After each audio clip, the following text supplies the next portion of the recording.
পরোয়া। এখন আমরা সকাল সন্ধ্যা দুনিয়ার খবর নিয়ে ব্যস্ত, দুনিয়ার খবর দেখে দেখে আমরা ব্যস্ত থাকি, আখিরাতের আর খবর কোনো চিন্তা আমাদের ভিতরে আসে না।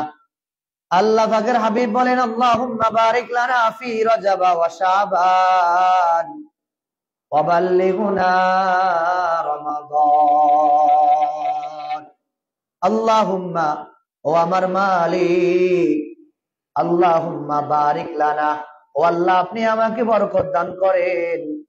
আল্লাহুম্মা বারিক লানা, ও আল্লাহ আপনি আমাদেরকে বরকত দান করেন। ফি রজব ওয়া শাবান, রজব এবং শাবান মাসের ভিতরে আমার হায়াতের মধ্যে বরকত দান করেন। ওয়া বাল্লিগুনা রমাদান, ও মালিক আপনি আমার হায়াতকে রমজান মাস পর্যন্ত পৌঁছায়া দেন। এজন্য আল্লাহ পাকের হাবিব রাহমাতুল লিল আলামিন মাহে রমজান আর 2 মাস, মাহে রমজান আসার 2 মাস আগ থেকে দোয়া করতেন। কি দোয়া করতেন? ওগো আল্লাহ, আপনি যদি হায়াত বৃদ্ধি করে দেন আমার জন্য কামিয়াবি, আপনি যদি আমাকে হায়াত লম্বা না করে দেন আমি দুনিয়াতে আর থাকতে পারবো না। এজন্য আল্লাহ পাক রব্বুল আলামিন রু জগতে বান্দা আপনাকে আমাকে আল্লাহ পাক রব্বুল আলামিন বলেন, আলাস্তু বিরব্বিকুম ক্বালু বালা। এ দুনিয়ার মানুষ, রু জগৎ আমি আল্লাহ তোমাদেরকে ডেকে বললাম, এ বনি আদম একটু বলো তো তোমাদের মালিককে। আমি আপনি সবাই এক বাক্যে আল্লাহ তাআলাকে, আল্লাহ তাআলা বলে স্বীকারোক্তি দিলাম, ক্বালু বালা, ও মালিক আপনি আমাদের মালিক। দুনিয়াতে আমি আসছি একা, যাবো আবার দুনিয়া থেকে আমি একা বাবা। এই জন্য আল্লাহ বলেন, বান্দা দুনিয়াতে আমি আল্লাহ পাক রব্বুল আলামিন যখন তোমার দাঁত ছিল না, যখন তোমার মুখ ছিল কথা বলার শক্তি ছিল না, যখন তোমার হাত ছিল হাত দিয়ে নড়াচড়া, হাত দিয়ে স্পর্শ করার শক্তি ছিল না, যখন তোমার 2টি চোখ ছিল দেখার বাক শক্তি পরিপূর্ণ ছিল না, যখন তোমার 2টি পা ছিল নড়াচড়া করার চলাফেরা করার বাক শক্তি ছিল না, তখন আমি আল্লাহ খাওয়াইলাম। যখন তোমার দাঁত ছিল না তখন আমি যে আল্লাহ তোমাকে খানা খাওয়াইলো। এখন 70 বছর হয়ে গেল, সে আল্লাহ তোমাকে খানা খাওয়াইবো। 30 বছর বয়স হয়ে গেল, সে আল্লাহ খানা রিজিকের ব্যবস্থা করে দিল। এখন 70 বছর হয়ে গেল, 80 বছর বয়স হয়ে গেল, 30 বছর বয়স হয়ে গেল, ওই আল্লাহ এখনো আছেন, সে আল্লাহ এখন রিজিকের বরাদ্দ ব্যবস্থা করে দিবে। এজন্য বাপ আমার আপনার আমলগুলি দান করবেন। বর্তমান রজব মাসের পরের মাস হলো শাবান মাস। এই রজব এবং শাবান মাসের ভিতরে বরকত দান করে। কেন বরকত দান করবেন? এজন্য বরকত দান করবেন, ওয়াবাল্লিগুনা রমাদান, যেহেতু সামনে রমজান মাস, ও আল্লাহ যাতে করে আমি রমজান মাসটা পাই, আমার হায়াতকে রমজান মাস পর্যন্ত আপনি পৌঁছাইয়া দেন। এজন্য বাবা আমার যাবতীয় আমলগুলি আমি পরিশুদ্ধ করা চাই, নামাজ কালাম পড়ে আল্লাহ তাআলাকে খুশি করার জন্য। আল্লাহ কিভাবে নামাজ পড়লে খুশি হবে? আল্লাহ যেভাবে নামাজ পড়লে খুশি হবে ওইভাবে নামাজ পড়া আমার দায়িত্ব, কর্তব্য। আর মালিক আমাকে আপনাকে জান্নাত দেওয়া সেটা মালিকের দায়িত্ব, কর্তব্য। আস-সায়ু মিন্নি ওয়া ইতমামু মিনাল্লাহ, চেষ্টা করা বান্দার কাজ কবুল করবেন আল্লাহ। নামাজ পড়া বান্দা তোমার কাজ কবুল করব আমি আল্লাহ। রজব ও শাবান মাসে দোয়া করা তোমার কাজ, দোয়া করবা তুমি, কবুল করবা আমি আল্লাহ। হায়াত বৃদ্ধির জন্য তুমি আমি মালিকের দরবারে দোয়া করবা, আমি আল্লাহ পাক রব্বুল আলামিন খুশি হইয়া তোমার দোয়া কবুল করিয়া হায়াত বৃদ্ধি করে দিতে পারি আমি আল্লাহ। এজন্য দোয়া করা তোমার কাজ, কবুল করা আমি আল্লাহর কাজ। নামাজ পড়া বান্দা তোমার কাজ, কবুল করবা আমি আল্লাহ। জাহান্নাম থেকে মুক্তি তুমি চাইবা, আমি আল্লাহ খুশি হইয়া জান্নাত দিয়ে দিব। এজন্য ফজর ও মাগরিবের নামাজের পরে মাসনুন কিছু দোয়া, বিশেষ করে ফজরের সময় দোয়াগুলো যদিও কোনো মতে পড়া হয়, কিন্তু মাগরিবের পর এই দোয়াগুলি যথারীতিভাবে আদায় করা হয় না। তবে একেবারে না, আল্লাহর কিছু বান্দারা এই দোয়াগুলি, আল্লাহর কিছু খাঁটি বান্দারা দোয়াগুলি যথেষ্ট আদায় করার চেষ্টা করে। দুনিয়াতে আমরা তো খাই, ঘুমাই, চলাফেরা করি। আল্লাহ তাআলা বলেন, এ মানুষ দুনিয়াতে পাঠানোর সময় আমি আল্লাহ পাক তোর কতগুলি কাজ দিয়ে দুনিয়াতে তোকে প্রেরণ করেছি। আমি আপনি যখন মা বাড়িতে কোন একটা মানুষকে কাজের জন্য নিয়োগ করা হয়, কাজের জন্য যখন তাকে নিয়োগ করি তখন তাকে বলে দেওয়া হলো, হে আমার কাজের মানুষ, এই সময়ে কাজ করবা, এই সময়ে এই কাজটা করবা, মাস শেষে তুমি বেতনটা আমার থেকে নিয়ে যাইবা। আল্লাহ পাক রব্বুল আলামিন দুনিয়াতে পাঠানোর সময় আমার আপনাকে পাঠায়া কতগুলি দায়িত্ব দিয়ে প্রেরণ করেছেন। কি দায়িত্ব দিলেন? আল্লাহ তাআলা বলেন, খলাকাল ইনসান, হে বনি আদম, আমি আল্লাহ তোকে বানাইলাম। কেন বানাইলাম? আল্লাহ তাআলা বলেন, মা খলাকুতুল জিন্না ওয়াল ইনসা ইল্লা লিয়াবুদুন, আমি আল্লাহ যে বানাইলাম, কেন বানাইলাম? আমি আল্লাহ যে দুনিয়াতে পাঠাইলাম, কেন পাঠাইলাম? এজন্য আমি আল্লাহ পাক রব্বুল আলামিন পাঠাইলাম। মা খলাকুতুল জিন্না ওয়াল ইনসা ইল্লা লিয়াবুদুন, আমি আল্লাহ পাক রব্বুল আলামিনের জন্য পাঠাইলাম। এ বান্দা, তুই দুনিয়াতে যায়া 24 ঘন্টার ভিতরে 1 ঘন্টা সময় আমি আল্লাহকে দান করবি। 1 ঘন্টা সময় আমি আল্লাহকে দিবি তোর ফায়দার জন্য। সময় আমি আল্লাহর দেওয়া, তুই আমার জান্নাত, আমার জাহান্নাম, আমার তোর স্ত্রী, আমার তোর মেয়ে, আমার তোর বাড়ি ঘর, আমার তোর টাকা পয়সা সবকিছু আমি আল্লাহর দেওয়া। এই টাকা পায়া বাহাদুরি করবি না, জায়গা জমিন পায়া বাহাদুরি করবি না। কারণ তোর চাইতে বড় টাকাওয়ালা, পয়সাওয়ালা, তোর চাইতে বড় কোটিপতি ওই কবর শুয়ে আছে। এখন একটু কবর খনন করে দেখ, ভিতরে হাড্ডি ছাড়া হয়তো আর কিছু পাবি না। এজন্য বাবা, দুনিয়াতে যত কাজ আমি করব, আল্লাহ তাআলাকে সন্তুষ্টি করার জন্য কাজগুলি আমি জানে পানে চেষ্টা করব। নবীর আদর্শগুলি আমি পরিপূর্ণ মানার চেষ্টা করব। নামাজ আমি পরিপূর্ণ আদায় করার চেষ্টা করব। দুনিয়াতে দেখেন, কোন একজন রাজমিস্ত্রি যদি আমার বাড়িতে কাজ করে, 1 ঘন্টা কাজ করলো, 2 ঘন্টা বসে থাকলো, যিনি কাজ করান ওই মালিকের মেজাজটা গরম হয়ে যাবে। অথবা আধা ঘন্টা কাজ করলো, 20 মিনিট বসে বসে চা পানি পান করলো, সময় নষ্ট করে ফেললো, ওই বাড়িওয়ালার কাজ করানোওয়ালার মানুষটার, ওই বাড়ির মানুষটার মেজাজটা বড় গরম হয়ে যাবে। আল্লাহ বলে, মানুষ, আমি আল্লাহ তোকে 24 ঘন্টা সময় দিলাম। এই 24 ঘন্টার ভিতরে 5 ওয়াক্ত নামাজ আমি আল্লাহ তোকে দান করলাম। হে বনি আদম, এই 5 ওয়াক্ত নামাজ তুই আদায় করতে মাত্র তোর 45 হতে 1 ঘন্টা সময় লাগে। 24টা ঘন্টা আমি আল্লাহ দিলাম তোকে। আমি আল্লাহর দেওয়া তোর জন্য আমি ব্যবহার করবি, আমার দেওয়া সময় তোর উপকার্থে ব্যবহার করবি। কারণ সময়টা আমি আল্লাহ তোকে দান করিলাম। নামাজ তোকে আমি এই জন্য দিলাম, কারণ তুই দুনিয়া থেকে কবরে যাইয়া শান্তি পাওয়ার জন্য একটা ব্যবস্থাপনা তোর নামাজ। নবী বলেন, ক্বালা রাসূলুল্লাহ সাল্লাল্লাহু আলাইহি ওয়াসাল্লাম, ইফতাহুল জান্নাতিস সালাহ, নামাজ বেহেশতের চাবি। এই আব্বাজান, নামাজ তো বেহেশতের চাবি। আজ সমাজে এত মানুষ ঠিক মতো নামাজ ভুলে আদায় করে না। ফজরের সময় মসজিদে দিয়ে 2-4 জন 5 জন, অত 1 কাতার 2 কাতার মানুষ নামাজ পড়ে, বাকিরা সবাই ঘুমায়। এরা ঘুমায়া ঘুমায়া চিন্তা করে, ওই আমি তো নামাজ পড়ি, আমার কি হলো? যারা নামাজ পড়ে না তাদেরও কি হলো? ওই আমি তো তাবলীগ করি, মাসে 3 দিন যাই, 1 চিল্লা লাগাই, আবার মাঝে মাঝে সাল লাগাই, 3 দিনের জন্য যাই, আবার 3 চিল্লা দিয়ে আসলাম। কই আমার কি পরিবর্তন? যে কোনোদিন ঈদের নামাজ পড়ে না, জুমার নামাজ পড়ে না, 5 ওয়াক্ত তো পড়ে না, তার ভিতরে কি পরিবর্তন? এরে আব্বাজান, দুনিয়াতে বৃষ্টি যদি এই মুহূর্তে এই এলাকাতে বৃষ্টি হয়, ইমাম সাহেবের বাড়িতে যা পড়বে, মুত্তাকির বাড়িতে তা পড়বে, ডাক্তারের বাড়িতে যা বৃষ্টি পড়বে, রোগীর বাড়িতে তা পড়বে। সবার জন্য, সবার বাড়িতে, সবার বাড়ির ছাদের উপরে, বড়ের উপরে বৃষ্টি সমান সমান পড়বে।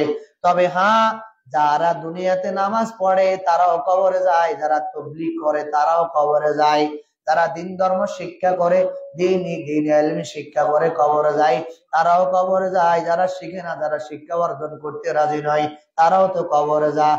ওই যে বললাম, বৃষ্টি যেমন হলে সবার জন্য সমান সমান, ঠিক তেমনি কবর সবার জন্য সমান।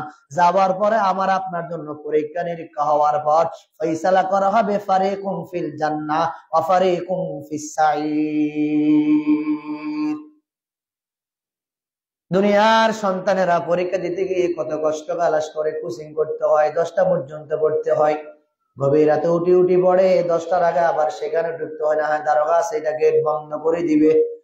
এই পরীক্ষার ফলের ভিতরে সকলকে যে ছেলেটা ঠিক মতো ক্লাস করলো, রুটিন অনুযায়ী চললো, ঠিক মতো সে সব কাজগুলি করলো, স্কুল কলেজ ভার্সিটি রুটিন অনুযায়ী সে চললো অথবা সে মানলো, ওই ছেলেটাকে পরীক্ষার ফলের ভিতরে পেপার দেওয়া হবে। যে ছেলেটা একদিনও ক্লাস করলো না, কোচিংটাও করলো না, ঠিক মতো কোনো ওস্তাদের কথা মানলো না, স্কুল কলেজ ভার্সিটির কোন আদেশ নির্দেশ সে মানলো না, সেও যদি পরীক্ষার ফলে যায় তার হাতের মধ্যে একটা পেপার দেওয়া হবে, প্রশ্ন দেওয়া হবে। এই 3 ঘন্টা সময়, এই 3 ঘন্টার ভিতরে কে লিখবে কে লিখবে না, কে কলম মুখ দিয়ে বসলো, কে কলম পকেটে নিয়ে বসলো, কে লিখছে কে লিখছে না, এগুলি দেখার কারো কোনো দায়িত্ব কর্তব্য নয়। বরং যখন 3 ঘন্টা সময় যখন অতিবাহিত হয়ে যাবে, অটোমেটিক যে ছেলেটা লিখলো যে ছেলেটা লিখলো না, যে পরীক্ষাতে তিনটা আনসার দিল অথবা সে আনসার দিল না, অটোমেটিক 3 ঘন্টা পার হওয়ার পর আর থেকে পেপারটা অটোমেটিক জমা নেওয়া হবে। তারপরে যখন জমা নেওয়া হবে তখন দেখবে সে তার এই পেপারের ভিতরে কি কি প্রশ্ন করালো হলো, কি কি প্রশ্ন করা হলো, সে কোন কোন প্রশ্ন জবাব দেওয়া হলো। আল্লাহর এক বান্দা লেখে মন মতো হুজুর, আমি দীর্ঘ 365 দিনের ভিতরে মাত্র মনে হয় 1 মাস অথবা 1.5 মাস ক্লাস করছি হুজুর, ক্ষমা করুন, আমি পড়াশোনা করি নাই, বাড়িতে লিখতে পারি নাই, পড়তে সুযোগ পাই নাই, ঠিক মতো কোচিং করি নাই, ক্লাসে যাই নাই, এই লেখাগুলি লিখে দিল। এখন যখন নাকি হুজুর যখন প্রশ্ন কাটলো, টিচার যখন নাকি তার পেপার কাটলো, পেপার কাটার পরে তখন আবার তাকে ইনফরাদি ভাবে পার্সোনাল ভাবে তখন আবার অফিসারে জিজ্ঞাসা করা হলো, এই আব্দুল্লাহ বল, এখানে প্রশ্ন চাইলো কি, পরীক্ষাতে পেপারে দিতে লিখলি কি? হুজুর আমি তো পড়াশোনা করি নাই, আমি যা যা করি নাই তা ওখানে আমি লিখে দিলাম। হুজুর প্রশ্ন করে, বল তোকে কি এই কথা পরীক্ষার মধ্যে কি প্রশ্নের মধ্যে এই জবাবটা চেয়েছে না, তাহলে এটা দিলি কেন? আমি যে পারি নাই কথাটা বোঝানোর জন্য দিলাম। এ বাব্বা জান, দুনিয়ার মানুষ রীতিনীতি, দুনিয়ার মানুষ কত কোনো মতো বুঝ দেওয়া যায়। দুনিয়া দোকানদারের মতো, আমি দোকানদার থেকে মালটা আগে ক্রয় করলাম, এরপরে বলে বাকি। এখন দোকানদার তো আপনার থেকে আর জোর করে মালটা রাখবে না, যান ঠিক আছে আপনি পরে দিয়ে দিন, কোনো সমস্যা নাই। এরে আব্বা জান, দুনিয়াটা তো দুনিয়াতে কোনো মতে কাউকে কোনোভাবে বুঝ দেওয়া যায়। আখিরাতের ময়দানে কিভাবে বলা যাবে, আল্লাহ ঠান্ডার ভিতরে নামাজ পড়ি নাই, ও মালিক আমি ঠান্ডার ভিতরে ফজরের সময় ঘুম থেকে উঠি নাই, ও আল্লাহ আমি ঠান্ডার ভিতরে আপনার ভয়টা না থাকার কারণে নামাজটা পড়তে পারি নাই। তো আল্লাহ যদি বলে, গোলাম বল, এই জালেম বল, তোকে আমি এত নাজ নিয়ামত দিয়া কেন পাইলাম, এই ইলিশ মাছ তোকে আমি কেন খাওয়াইলাম, এই নাজ নিয়ামত তোকে আমি কেন দিলাম, আমার দেওয়া সূর্যের তাপ তুই কেন গ্রহণ করিলি, আমার দেওয়া জমির মধ্যে তুই কেন বিচরণ করিলি, আমার দেওয়া নাজ নিয়ামত তুই কেন ভক্ষণ করিলি? তুই যদি আমার জমিনে থাকতে হয়, ইনিল হুকমু ইল্লা লিল্লাহ, তাহলে তুই আমি আল্লাহর হুকুম আহকাম পরিপূর্ণ মানতে হবে। আর যদি বলস না আল্লাহ আমি তোমার জমিনে থাকবো না, তাহলে যা তোর জন্য আমার আর কোনো কিছু করার নাই। অতএব তুই যদি আমার জমিনে থাকতে হয়, আমার দেওয়া জিনিস ভক্ষণ করতে হয়, আমার দেওয়া যদি নাকি বাতাস গ্রহণ করতে হয়, অক্সিজেন গ্রহণ করতে হয়, আমার দেওয়া নাজ নেয়ামত ভক্ষণ করতে হয়, তাহলে তোকে আমি আল্লাহর হুকুম আহকাম পরিপূর্ণ মানতে হবে। আর যদি বলে না না না আল্লাহ আমি আপনার হুকুম আহকাম মানবো না, আপনার গোলামি আমি করব না, আপনার কথা আমি মানবো না, আল্লাহ বলে বান্দা যা, তোকে আমি সুযোগ দিয়ে দিলাম, ফরসে দিয়ে দিলাম, যা বান্দা যা, মন মতো চলাফেরা কর, স্বাধীনভাবে চলাফেরা কর।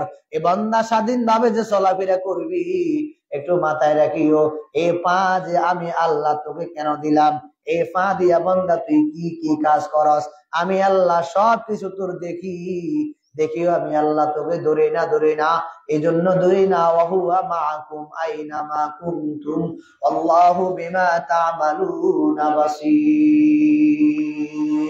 এ গোলাম আমি আল্লাহ পাক রব্বুল আলামিন তোর সকল রকমের কৃতিকর্ম আমি আল্লাহ দেখি। তুই যে ঠান্ডার ভিতরে 3টা বাজে উঠি, আমি আল্লাহ তাআলাকে আমার ভয় রেখে রেখে রেখে রেখে কান্নাকাটি কর, এইটা আমি আল্লাহ দেখি।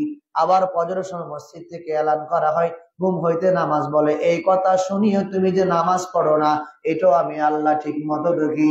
বিভিন্ন ওজর দিয়া নামাজ পড়ো না, দোকানে বসে বসে সময় নষ্ট করো, বাড়ি ঘরে বসে বসে সময় নষ্ট করো, বিভিন্ন জায়গায় যাইয়া অহেতু কথা বলে বলে বিভিন্ন সময় নষ্ট করো, আমি আল্লাহ পাক রব্বুল আলামিন সব দেখি। তবে হ্যাঁ, এ বান্দা মাথায় রাখিও, আমি আল্লাহ শুধু দেখি না, যদি আমি আল্লাহ যে জমিনে বসে বসে নামাজ রাখিয়া গল্প করো, যে জমিনে শুইয়া নামাজ রাখিয়া শুইয়া আস, যে জমিনে বসিয়ে বসিয়া বিভিন্ন আড্ডা দাও, ওই জমিনকে যদি আমি আল্লাহ হুকুম করি, ওই জমিন সাথে সাথে তোমাকে গ্রাস করে ফেলবে। মানুষ যখন নাফরমানি করে, তখন মানুষ যখন নাফরমানি করে জমিনে বিচরণ করে, তখন ফেরেশতা বলে আল্লাহ ইয়াকুল রিজকাকা ওয়া ইয়াসি, ও আল্লাহ আপনার এই বান্দারা আপনার রিজিক খাইয়া আপনার নাফরমানি করে, ও আল্লাহ আপনি একটু অনুমতি দেন আমি তাকে আমার ভিতরে একটু গ্রাস করে ফেলি।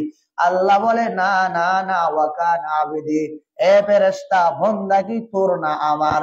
ফেরেশতা বলে আল্লাহ বান্দা তো আপনার, অতএব ধৈর্য ধারণ কর। বান্দা যদি এই ওয়াক্ত না আসে, বুঝে নাই, এই তো জুমার বয়ান শুনিয়ে সে আসর থেকে নামাজ আরম্ভ করবে, বান্দা হয়তো বুঝে নাই, আসরের থেকে হয়তো বান্দা নামাজ শুরু করবে, হয়তো বান্দা আসরের নামাজ পড়ে নাই, মাগরিব থেকে বান্দা নামাজ শুরু করবে, হয়তো বান্দা মাগরিবের নামাজ পড়ে নাই, এশার থেকে বান্দা নামাজ শুরু করবে, হয়তো বান্দা এশারের নামাজ পড়ে নাই, ফজর থেকে বান্দা নামাজ শুরু করবে।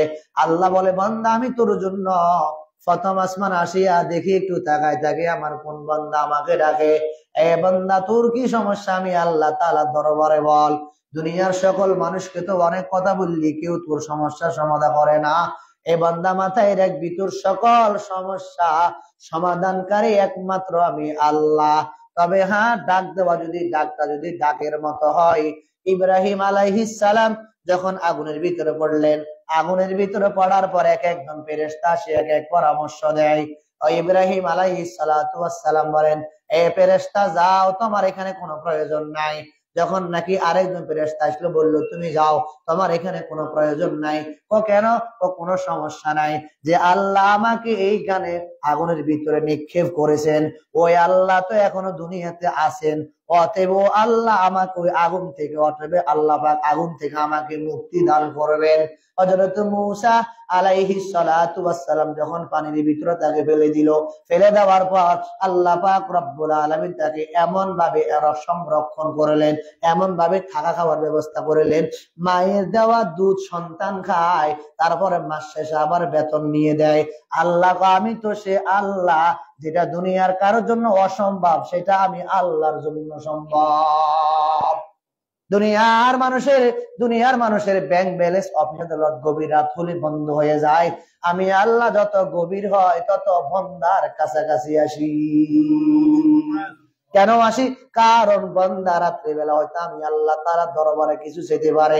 এজন্য আল্লাহ কোরআন হাকিমের মধ্যে বলেন, লা তাখুযুহু সিনাতু ওয়ালা নাওম, এ বনি আদম আমি আল্লাহ পাক রব্বুল আলামিন ঘুমাই না, ঘুমের তন্দ্র যায় না। কেন ঘুমাই না? কারণ আমার লাখ সহস্র কোটি কোটি বান্দা কে কখন কি আমি আল্লাহ তাআলার দরবারে চাই, যখন যে যা চাইবো আমি আল্লাহ পাক রব্বুল আলামিন তাকে তা দিতে রাজি থাকি। এজন্য বান্দা আমি আপনি যদিও ঘুমাই, এই ঘুমের বড় আল্লাহ পাক রব্বুল আলামিন আমার আপনার বিভিন্ন জায়গায় শরীরের অঙ্গ প্রত্যঙ্গের বিভিন্ন জায়গার মধ্যে ছিদ্র আছেন, এই ছিদ্রের ভিতরে আল্লাহ পাক রব্বুল আলামিন ফেরেশতা দিয়ে আমার আপনার জন্য রাত্রিবেলা পাহারাদার দেন। কেন দেন? কারণ বান্দা দুনিয়া করে করে রাত্রিবেলা ঘুমাইলেন, আবার সকালে বান্দা উঠিয়া ফজরের নামাজ পড়বে, এই জন্য ফেরেশতা ডিউটি কর বান্দার ঘুমের ঘরে কোনো সমস্যা না হয়। আর নাওমু আকুল মাউত, এমনও তো হয় মাঝে মাঝে অনেক মানুষ ঘুমের ঘরে মারা যায়, আছে না নাই? ধরে বলেন আছে না নাই? এরে আব্বাজান এখানে যে আমি বসলাম, এখান থেকে ওঠার কোনো ক্ষমতা আমার আছে? ধরে বলেন। অথবা আমি দাঁড়াইলাম, বসার কোনো ক্ষমতা আমার আছে? অথবা আমি ঘুমাইলাম, ঘুম থেকে ওঠার কোনো ক্ষমতা আমার আছে? এই যে আমি কথা বলে হয়তো পারে একটু পরে আল্লাহ আমার কথা বন্ধ করে দিবেন। কয়েকদিন আগে দেখলাম একজন হুজুর কথা বলে, হঠাৎ করে কথা বলতে বলতে হঠাৎ করে কণ্ঠস্বর অন্যরকম হয়ে গেল।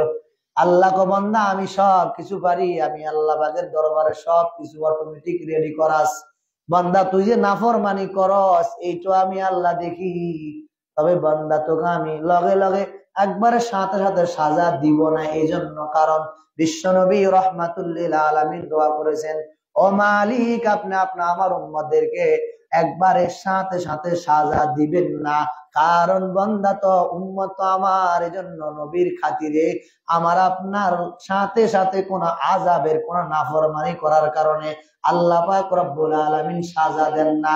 না হয় দুনিয়াতে থাকিয়া বেনমাজি বেপরদাওয়ালারা আল্লাহর হুকুম হাকাম যারা মানে না, তারা দুনিয়ার 1 সেকেন্ড থাকবার অধিকার কারো নাই।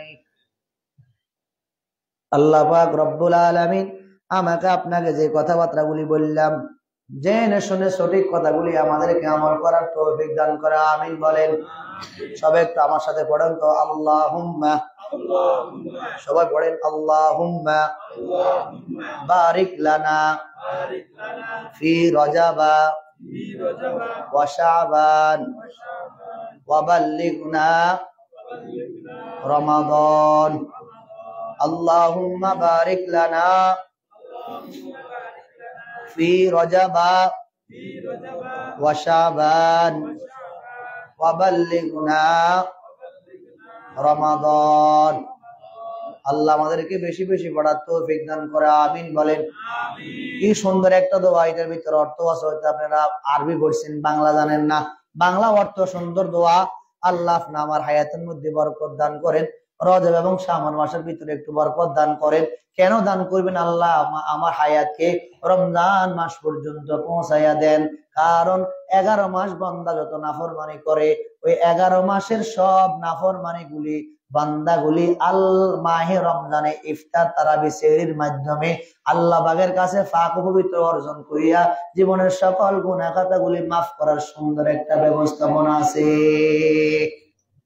এজন্য মালিক বলেন, এই রমজান মাস পাওয়ার জন্য আমি আল্লাহ তাআলার দরবারে দোয়া করবা। অতএব আমি আল্লাহ পাক রব্বুল আলামিন বান্দা দোয়া যদি দোয়া করার মতো হয়, সাথে সাথে এটা অ্যাকশন করবে, কোনো সমস্যা হবে না। তবে হ্যাঁ, আপনারা অনেকে জানেন মাঝে মাঝে অনেক হুজুররা দোয়া করে, সাথে সাথে কবুল হয় না। কেন কবুল হয় না? এই সাথে সাথে দোয়া কবুল না হওয়ার পিছনে বড় একটা কারণ আছে। হয়তো এই লোকটা টাকাওয়ালা হলে হয়তো এই জায়গার মধ্যে একটা সিনেমা দিবে, এই জন্য আল্লাহ তাকে ধনী বানাবে না, এটা মালিকের ফয়সালা। আল্লাহ জানে এই লোকটাকে টাকাওয়ালা বানাইলে হয়তো এই লোকটা এখানে সুন্দর একটা জুয়ার আড্ডা দিবে, এই জন্য আল্লাহ তাকে টাকাওয়ালা বানায় না। অনেক মানুষ দেখবেন কথা বলতে পারে না, কানে শুনে না, এই জন্য আল্লাহ জানে যদি লোকটা কথা বলতে পারে হয়তো মানুষকে শুধু বকাবকি করবে, এই জন্য আল্লাহ তার মুখটাকে বন্ধ করে রাখছেন। অতএব আমার আপনার যে মুখ আছে, এই কথা আবার আপনি ভাবেন না যে আমার মুখ আছে আমি শুধু বক বক বক বক করবো। না না না, আপনি বক বক করেন, নিষেধ করে না কেউ, মানাও করবে না। বরং এই বক বকের ফাঁকে ফাঁকে যদি সুযোগ পান, আল্লাহ আল্লাহ একটু বলেন, দুনিয়ার সকল রকমের ঝগড়া বাজার পিড়াপিড়ি মারামারি রক্তপাতের ভিতরে যদি সুযোগ পান, আল্লাহ বলি একবার সুযোগ মতো আল্লাহকে একবার ডাক দিয়েন। সুবহানাল্লাহ একটু মাঝে মাঝে বলতে পারেন, আলহামদুলিল্লাহ আপনি মাঝে মাঝে বলতে পারেন, লা ইলাহা ইল্লাল্লাহ আপনি মাঝে মাঝে বলতে পারেন, আস্তাগফিরুল্লাহ আপনি মাঝে মাঝে পড়তে পারেন, লা হাওলা ওয়ালা কুওয়াতা ইল্লা বিল্লাহ এই দোয়াটা আপনি পড়তে পারেন। যারা কোরআন শরীফ পড়তে পারেন না, সূরা ইখলাস ভালো করে শিখে নেবেন। কুল হুয়াল্লাহু আহাদ আল্লাহুস সামাদ লাম ইয়ালিদ ওয়া লাম ইউলাদ ওয়া লাম ইয়াকুল লাহু কুফুয়ান আহাদ। 3 বার পড়লে 1 খতম কোরআন শরীফের সওয়াব। সহজ না কঠিন? ধরে বলেন, সহজ না কঠিন? আচ্ছা, এই কথা দুনিয়ার কোন মানুষ কয় 1 ঘন্টা কাজ করলে পুরো দিনের বেতন দেব? কেউ কয়? জোরে বলেন। নামাজ ছিল কয় ওয়াক্ত? 50 না? কত ছিল? সবাই বলেন না, নামাজ কয় ওয়াক্ত ছিল? 50 ছিল না? আল্লাহ কো বান্দা একে 10, 1 ওয়াক্ত পড়বি 10 ওয়াক্ত সওয়াব দিলাম, 5 ওয়াক্ত পড়বি 50 ওয়াক্তর সওয়াব দিয়ে দিব। সহজ না কঠিন? তো যদি 50 ওয়াক্ত থাকতো আর মনে হয় জুমা থেকে আসতো না। কি কোন? যদি 50 ওয়াক্ত থাকতো আমার মনে হয় জুমা থেকে কারো কথা হতো না। মেয়ে নামাজ পড়তে পড়তে মেয়ে গিরাগারা সব ধরে গেছে, অবস্থা খারাপ, হাত পা সব নিয়ে ভেঙে গেছে, ঠান্ডা ভিত্তিক 15 যদি নামাজ উত্তরে উজু গরম পাবা, পানিও টান খাই যাবে, কথা বুঝলেন না? চিন্তা করো, কয় এতবার কে নামাজ হবে, কে উজু করবে, বাধ্য মেয়ে একবার নামাজও বাধ্য। আল্লাহ কো বান্দা তুই যে পারবি না এটা আমি আল্লাহ তো জানতাম, এটা আমি জানি, তুই যে পড়বি না, তুই যে বেটা এখান থেকে বিদায় যাইতি না ইস্তেমা করার জন্য, এই জন্য আমি তোরা ঢাকা ইস্তেমা দিছি। বুঝেন না কোনো? বুঝেন না? তুই যে বেটা পাসপোর্ট ভিসা করে বেটা ওমরা করতে যাস না, টাকাওয়ালা ঘুমাই থাকস বেটা, এখান থেকে 1000 টাকা দিয়ে বেটা কাকড়া যেতে পারে না, টঙ্গি যেতে পারে না।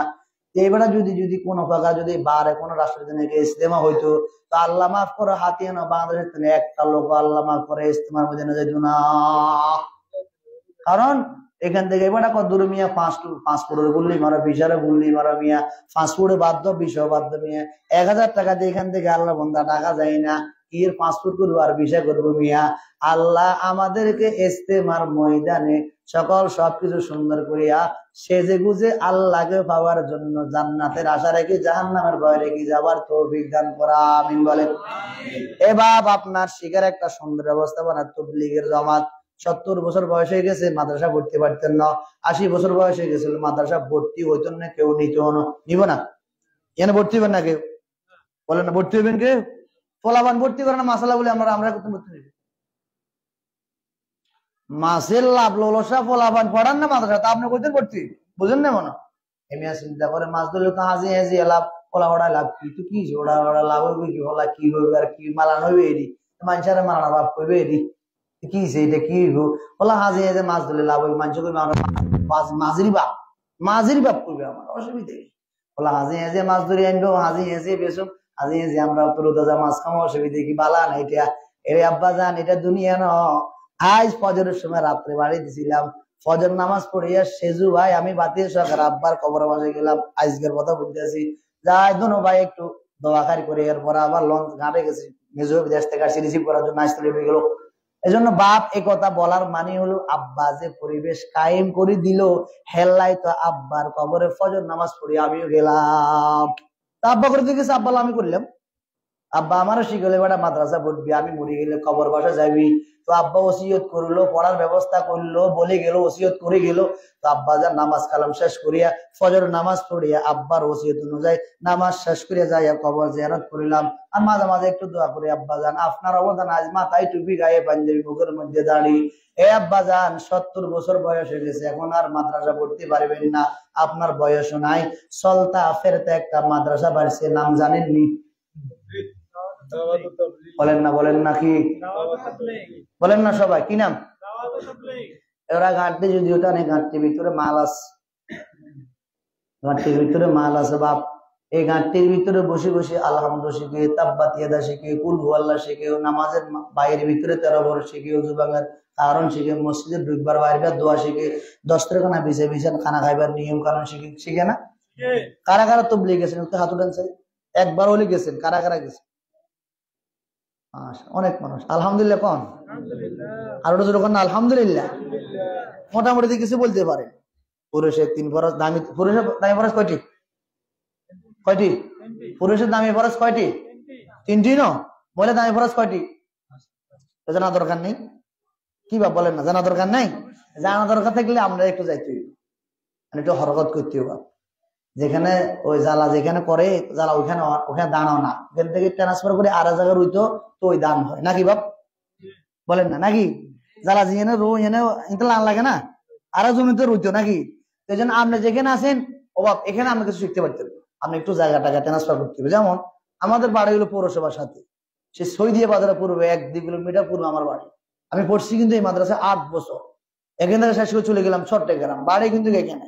আমাদের মস্কারি আশেপাশে তো কোনো প্রতিষ্ঠান না, সরকারি বলেন, কলেজ, এরপরে প্রাইমারি, হাই স্কুল সব তো বাড়ির পাশে, আমরা বাড়ির পাশে পড়ি নেই কেন? দূরে থাকলে যত দূর তত।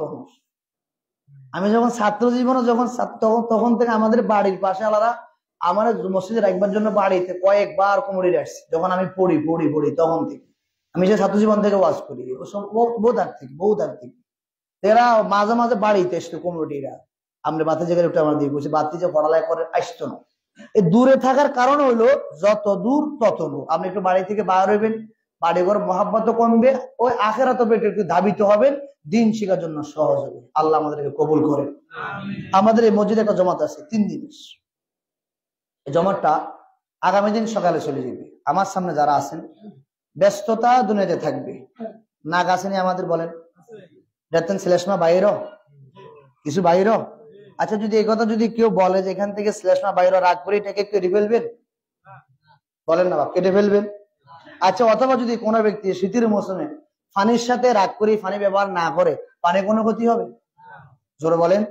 এটার ভিতরে মেলা কথা আছে, এখন সময় না, আর এক সময় বলবো ইনশাআল্লাহ। আচ্ছা, রাগ করলে তো কার ক্ষতি? আর ক্ষতি না পানির ক্ষতি? জোরে বলেন। এখন কেউ যদি রাগ করি তাবলীগ না করে, কার ক্ষতি? বাপ কথা বলেন, কার ক্ষতি? তো কেউ যদি মসজিদ মাসের লোকের রাগ করি বেতন না দেয়, কার ক্ষতি? জোরে বলেন না বাপ। কেউ যদি কোনো হুজুর হয়, কোনো মসজিদের লোক, কোনো কমিটির লোকের রাগ করে নামাজ না পড়ে, কার ক্ষতি? অথবা কেউ কথা বললে ওরা তবলীগে যায়, আর খাইলে গরুর গোশত খা, মানুষের পরম খা, মানুষের ভাত খা, আমি চাইলাম না, রাগ করে গেল না, কার ক্ষতি? জোরে বলেন না বাপ, কার ক্ষতি? আমি 5 ওয়াক্ত এখন জুমার নামাজ পড়তে আসি, খানে করে আসর নামাজ পড়লাম না, কার ক্ষতি? জোরে বলেন। হয়তো আমি আসর পড়লাম, মাগরিবের সময় পানি ঠান্ডা লাগে আর জায়গাটাতে কাট দিলাম, একদিন খুললাম না, ওই এত জামিলে কে করিব?